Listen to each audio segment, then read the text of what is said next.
Congress is in chaos. I'm not kidding. It's 1 a.m. They're still in session. And guess what? Remember when I said, hey, they're trying to make cuts to Medicaid, and Republicans were like, no, we're not trying to make cuts to Medicaid. And I was like, yeah, they're lying and just banking on the fact that you don't know how budget reconciliation works, nor basic math. And they were like, no, we're definitely not making cuts to Medicaid. Well, guess what? They're trying to make cuts to Medicaid.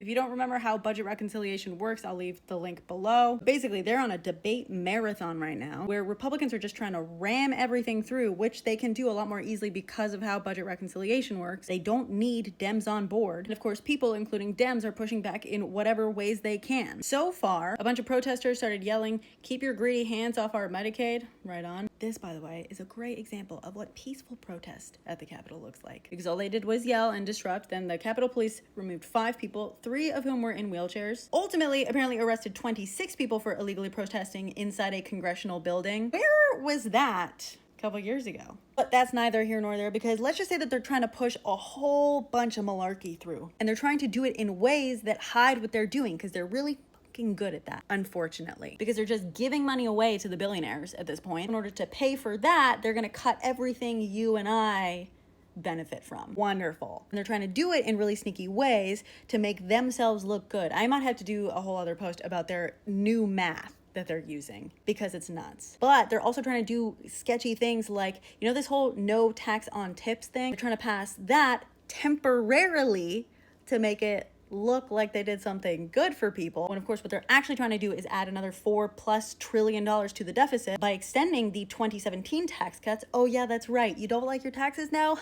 Guess who's to blame for that? Yeah, it's Republicans and Trump. But they also want a bunch of their Medicaid cuts, which they do want, to kick in, not immediately, but that's right, in January of 2029, immediately after the next presidential election. That's funny. Once again, they're counting on people not realizing who is to blame. This is why they want people uneducated. Make no mistake, even if they do temporarily stop taxes on tips, we are all collectively paying more and getting a lot less. All to pay for the billionaires' cuts. You're trying to get rid of ACA subsidies, which are about to expire. You're trying to make $700 billion in cuts to Medicaid and the ACA, which is going to result in millions of people being uninsured. Don't let them tell you otherwise. Anyway, back to the chaos. At one point, Dems held up, faces of Medicaid and told the stories of these people who rely on Medicaid. One rep actually held his phone up to the microphone to have a constituent speak about her experience. That was ruled out of order. And if you're wondering where Republicans are at, they're bickering over how many millions of people would actually lose coverage. They think it's just like 8.7 million or so, not 13.7 million. Please. So much better. And they're claiming that of those millions of people who are going to lose coverage, none of them are actually the ones on the posters. I don't know how they're determining that, but okay. They're also whining about people being enraged by misinformation. Oh, brother. I know. And at least at one point it broke out into a shouting match, not about the actual bill itself, but about who was allowed to use the word lying.